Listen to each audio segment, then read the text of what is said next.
नमस्ते दोस्तों, मेरा नाम है निखिल सा और आपका स्वागत है डिस्टेंस लर्निंग में। आज हम इस वीडियो में दक्षिण एशियाई क्षेत्रीय सहयोग संगठन मतलब कि सार्क ऑर्गेनाइजेशन के बारे में गहन विश्लेषण करने जा रहे हैं। आपका कोई भी डाउट हो तो आप मुझे डायरेक्ट संपर्क कर सकते हैं इस व्हाट्सएप नंबर पर। सिविल सेवा से संबंधित कोई भी क्वेश्चन हो आप मुझे इस पर पूछ सकते हैं। मैं 24 घंटे के अंदर उसका रिप्लाई जरूर दूंगा, ये मेरी पर्सनल गारंटी है। सबसे पहले हम जानते हैं कि सार्क में कौन कौन से देश मतलब कि सार्क ऑर्गेनाइजेशन में कौन कौन सी कंट्री शामिल हैं। देखिए यहां पर आप इस मैप को अपने जहन में समा लीजिए क्योंकि बहुत ज्यादा इंपॉर्टेंट ये क्वेश्चन है। डायरेक्ट प्रीलिम्स में क्वेश्चन पूछा जा सकता है कि कितने देश हैं, आठवां देश कब शामिल हुआ था। तो देश सबसे पहले हम जान लेते हैं। अफगानिस्तान है, पाकिस्तान है, इंडिया है, नेपाल है, भूटान है, बांग्लादेश है, श्रीलंका और आखिरी देश जो है वो है मालदीव। ये 8 देश हैं, 1 2 3 4 5 6 7 और 8। आठों देशों के नाम आपको अपनी फिंगर टिप्स पे याद होना चाहिए। अब हम जानते हैं कि सार्क का जन्म क्यों हुआ, कैसे हुआ। देखिए ये जो आठों देश हैं इनमें 1985 मतलब कि 1985 से पहले कोई भी तालमेल नहीं था, कोई भी ऐसा कनेक्टिविटी का साधन नहीं था जिससे एक देश का इंसान दूसरे देश में आराम से जा सके या एक देश की गुड्स एंड सर्विस दूसरे देश में आराम से जा सके। मान लीजिए अफगानिस्तान से अगर किसी ट्रक को इंडिया में आना है कोई सामान लेके, तो उसको पहले पाकिस्तान से परमिशन लेना पड़ेगी, फिर भारत से परमिशन लेना पड़ेगी, और अगर उससे और आगे जाना है नेपाल में जाना है तो फिर उसे नेपाल से भी परमिशन लेना पड़ेगी। तो ये जो एक मैकेनिज्म तैयार करने के लिए, एक इस प्रकार का सिस्टम बनाने के लिए ताकि इन सारे देशों में अच्छे से कनेक्टिविटी हो पाए। एक देश का पर्सन अगर किसी दूसरे देश में घूमने जाना चाहता है, कोई सर्विस करने जाना चाहता है, तो आराम से उसे वीजा प्राप्त हो जाए, वो आसानी से वहां पर ट्रेवल कर सके। इसलिए सार्क ऑर्गेनाइजेशन की आवश्यकता इन देशों को पड़ी।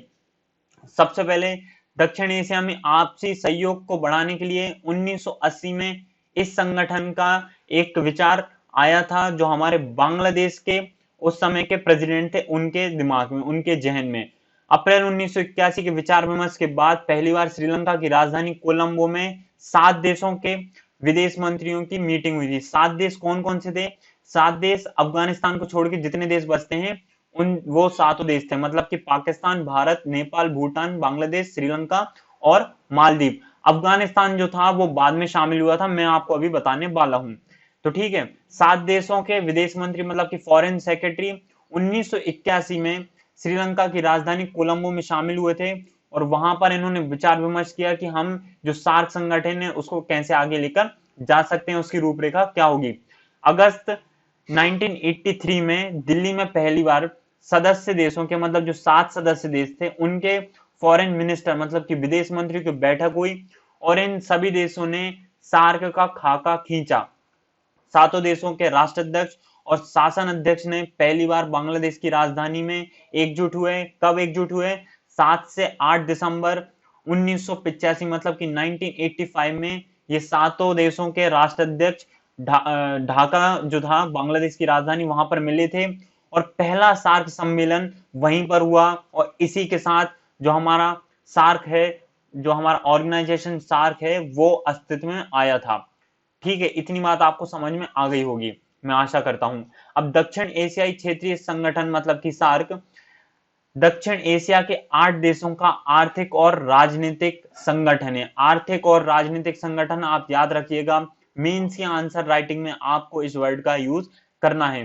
संगठन के सदस्य देशों की संख्या लगभग 1.5 अरब है, जो किसी भी अन्य संगठन की तुलना में बहुत ज्यादा है। इसकी स्थापना 8 दिसंबर 1985 को भारत, पाकिस्तान, बांग्लादेश, श्रीलंका, नेपाल, मालदीव और भूटान द्वारा की गई थी। अप्रैल 2007 में सार्क का 8वां सदस्य मतलब कि अफगानिस्तान 14वें शिखर सम्मेलन में शामिल हुआ था जो 2007 में हुआ था। सरल शब्दों में जो हमारा 8वां सदस्य था अफगानिस्तान वो 2007 में हुआ, 14वां शिखर सम्मेलन था उसमें शामिल हुआ था। ठीक है दोस्तों, जो चार्टर है, किसका चार्टर है? जो सार्क का चार्टर है उसमें इस संगठन के उद्देश्यों का वर्णन किया गया है। चार्टर मतलब होता है किसी भी देश का किसी भी जो संगठन है उसका संविधान। जैसे हमारा जो यूएन है, संयुक्त राष्ट्र है, उसका भी एक चार्टर है, उसमें नियमावली लिखी गई है कि हमारा संयुक्त राष्ट्र जो ऑर्गेनाइजेशन है वो कैसे काम करेगा, उसमें कौन कौन से सदस्य देश होंगे, जनरल असेंबली क्या काम करेगी, जो हमारा सिक्योरिटी से संबंधित है क्या क्या प्रावधान है, ये सब जो बातें हैं वो चार्टर एक्ट में, चार्टर में लिखी जाती हैं। दक्षिण एशिया लोगों के कल्याण की बात इसमें की गई है, उनकी जीवन की गुणवत्ता बढ़ाने की बात इसमें की गई है। इसी चार्टर में आर्थिक विकास, सामाजिक प्रगति एवं सांस्कृतिक विकास की बात की गई है। सामूहिक आत्मनिर्भरता मतलब कि जो 8 देश हैं वो सामूहिक आत्मनिर्भरता प्राप्त कर लें, इसकी बात इसमें की गई है। आपसी विश्वास, एक दूसरे की समस्याओं के प्रति समझ बढ़ाना, उनकी हेल्प करना, ये बात की गई है। आर्थिक, सांस्कृतिक, तकनीकी, सामाजिक एवं वैज्ञानिक क्षेत्रों में सक्रिय सहयोग, आपसी सहयोग को बढ़ावा देने की बात की गई है। अन्य विकासशील से सहयोग बढ़ाने की बात की गई है। आपस में हित को और अंतर्राष्ट्रीय मंचों पर एक दूसरे को मजबूत सहयोग देना, इस चार्टर में बात की गई है। सामान्य लक्ष्य और उद्देश्य के साथ अंतर्राष्ट्रीय और क्षेत्रीय संगठन के सहयोग की बात भी इस चार्टर में बात की गई है। चार्टर के उद्देश्य मैंने आपको ये बताए हैं जो नीचे पूरे के पूरे लिखे गए हैं। आगे हम देख लेते हैं कि ये चार्टर जो है इसमें 9 क्षेत्र ऐसे हैं जहां पे ये जो 8 देश हैं वो मिलकर काम करेंगे। ये इंपॉर्टेंट हो जाता है क्योंकि मेंस में या प्रीलिम्स में आपसे इससे संबंधित क्वेश्चन पूछा जा सकता है। जो 9 क्षेत्र हैं उनमें है पहला कृषि, दूसरा है ग्रामीण विकास, तीसरा है दूरसंचार मौसम, चौथा है स्वास्थ्य एवं जन कल्याण क्रियाएं, पांचवा है परिवहन, छठा है डाक सेवाएं, फिर उसके बाद है विज्ञान प्रौद्योगिकी एवं खेल, और आखिरी में आता है कला एवं संस्कृति मतलब कि आर्ट एंड कल्चर। दोस्तों आपको मैंने अभी बताया कि 8 देश इसमें शामिल है, लेकिन कुछ देशों को ऑब्जर्वर स्टेटस भी प्राप्त है, मतलब कि पर्यवेक्षक का दर्जा उन्हें प्राप्त है। कौन कौन से देश हैं? अमेरिका है, दक्षिण कोरिया है और यूरोपीय संघ है, मतलब कि जो हमारा यूरोपीय ऑर्गेनाइजेशन है उसको भी इसमें पर्यवेक्षक का दर्जा दिया गया है। 4 अप्रैल 2007 को ईरान को भी ऑब्जर्वर स्टेट मतलब कि पर्यवेक्षक का दर्जा दिया गया था। इसके बाद मॉरिशस इस संगठन में ऑब्जर्वर स्टेट प्राप्त करने वाला देश था। आखिरी में इसका सचिवालय देख लेते हैं। तो इसका जो सचिवालय है वो नेपाल की राजधानी काठमांडू में है।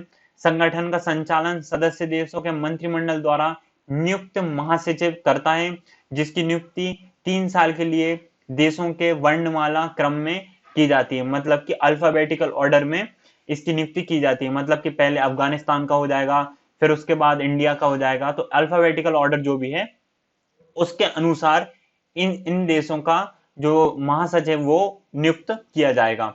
यहाँ पे आपको लिस्ट दी गई है आपके सामने कि कब कब कहां पर इस संगठन के समिट हुए थे। पहला जो समिट था मैंने आपको बता चुका हूं, वो हमारा जो बांग्लादेश है उसकी राजधानी ढाका, उसमें 8 दिसंबर 1985 में पहला समिट किया गया था। दूसरा समिट आप देख सकते हैं 16 से 17 नवंबर 1986 भारत में किया गया था। कहां पर? बेंगलुरु में। अब इसकी जो अध्यक्षता थी वो राजीव गांधी ने की थी। तो ये जो दूसरा तीसरा है इनको याद रखने की जरूरत नहीं है, आपको पहला याद रखने की जरूरत है, और यहाँ पे 19वां और 20वां याद रखने की जरूरत है। 19वां के संबंध में क्या हमारे पास जानकारी है दोस्तों? 19वां सार्क सम्मेलन 2016 में पाकिस्तान में आयोजित होने वाला था, लेकिन आपको पता है कि उरी हमला हो गया था उस समय, और जो हमला था इसके एवज में भारत ने, बांग्लादेश ने, भूटान ने और अफगानिस्तान ने इस समिट में भाग नहीं लेने का निर्णय किया था। बांग्लादेश ने कहा था कि भाई हमारे कुछ घरेलू परिस्थितियां हैं, इसके कारण हम इस समिट में भाग नहीं लेते। लेकिन ये सब बातें हैं क्योंकि आपको सबको पता है कि पाकिस्तान द्वारा भारत में उरी हमला किया गया था, जिसके कारण सभी देशों ने, सभी देश कौन कौन से? भारत, बांग्लादेश, भूटान और अफगानिस्तान ने इस समिट में भाग नहीं लेने का निर्णय किया था। दोस्तों 20वां सम्मेलन जो है वो भी पाकिस्तान में होने वाला है, लेकिन भारत का स्टैंड ये है कि पाकिस्तान जब तक आतंकवाद का साथ नहीं छोड़ेगा, भारत इस सम्मेलन में भाग नहीं लेगा। ये इंडिया का ऑफिशियल स्टैंड है। यहाँ पर आपको जो करंट लीडर्स हैं सार्क देशों के, उनकी पिक्चर्स दिखाई गई है, उनके नाम भी लिखे गए हैं।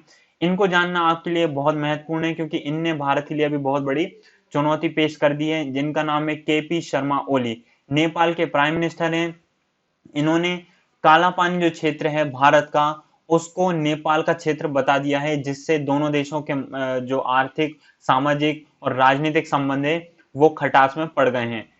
ठीक है, इनको तो आप जानते ही होंगे, इमरान खान पाकिस्तान के प्राइम मिनिस्टर, और यहाँ पे हमारे प्राइम मिनिस्टर नरेंद्र मोदी हैं। ठीक है दोस्तों, बहुत बहुत धन्यवाद इस वीडियो को देखने के लिए। कोई भी आपका डाउट हो आप इस नंबर पर मुझे संपर्क कर सकते हैं। आगे अगर आपको इस वीडियो के अपडेट चाहिए हो तो इस चैनल को सब्सक्राइब कर लें। वीडियो पसंद नहीं आई है तो वीडियो को डिसलाइक कर दें। नेक्स्ट वीडियो में मिलते हैं। बहुत बहुत धन्यवाद।